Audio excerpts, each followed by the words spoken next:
Hi, my name is Deidre, and welcome to my channel. I'm a digital artist who is recovering from repetitive strain injury. In this video series, I'm going to be talking about my personal story with RSI. In today's episode, I'm going to be going over how I got RSI. So to start out with, my RSI started in 2021 in June. And these are the activities that I started doing. So I was working on many art projects at the time, and I was working on a webcomic.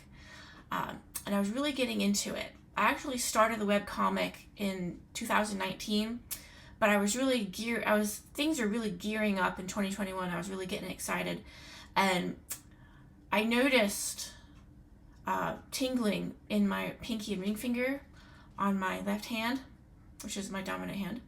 And I was confused, I was just thinking to myself, oh, well, this is probably carpal tunnel or something. I better prevent it, or I better do something so I don't make it worse. So I started wearing some braces. Another one of my symptoms that I experienced when I was working was I had a very tight neck. My neck was really tight, and my muscles in my neck were starting to feel like twitchy and achy. When I'd lay down on my pillow, it would feel right. I was never very comfortable. So during this time, I was trying my best to try to figure out how to work around these symptoms. And also at the same time, while I was experiencing the telltale symptoms of RSI, I was also having a very bad diet. I was following a popular diet at the time. Probably what it is. It was the keto diet. Unfortunately, I was not doing it properly, which resulted in my muscle mass wasting away, which allowed for me to be injured a lot. Of course, I didn't know. I would have never believed that just by not having my macros right that I was going to screw my body up so bad, but boy, did it ever get screwed up. So the first incident happened in the June of 2021. This is like everything just kind of happened all at once. So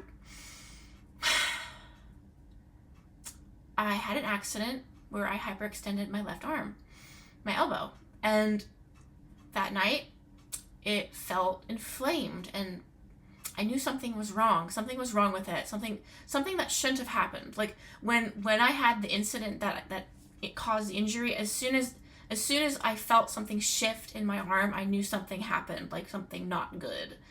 And it was scary. It was really scary.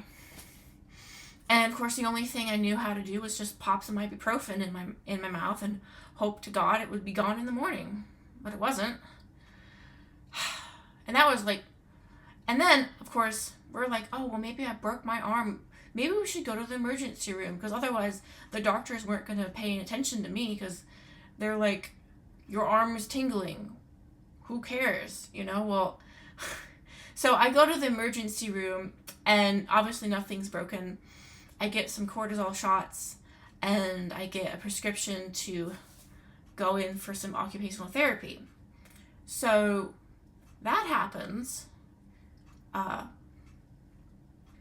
Another one of my symptoms or incidents that happened around the same time was like this really freaked me out. Like, okay, so I went to go store a jar of peanut butter, and then literally that night I had the worst muscle spasms in my life in my triceps, and of course I did not put two and two together. So I was just like, why is my body betraying me? During this time, I was going to occupational therapy, and I was trying to work on my art at the same time. I was still trying to work I was still trying to make the project work. So what I was doing was, because I wasn't using my left hand, because that was the one that initially got injured, I started using my right hand with the trackpad, because that was what I was using at the time for my computer. And I ended up getting severe muscle pain in my right hand because I had overused my hand. I was trying so hard just to keep up with working on my project. And so when I go into the occupational therapy, I tell them my hand hurts, but oh no, they're not going to do anything on it because they've only been told to work on my elbow. So I just have to sit there and they're not going to help me. And the feeling of helplessness and betrayal when they're not going to give you help when you're at the doctor's is so profound. So here I am with, I'm trying to work on one problem and more problems are happening. So I'm like, okay, well, I'll try to fix it myself then. So I eventually figure out that what I'm experiencing is called repetitive strain injury. And at first I was like, how can that be? I hardly started working. Like I just barely got started. Isn't this something that happens to people after years of abuse to their body?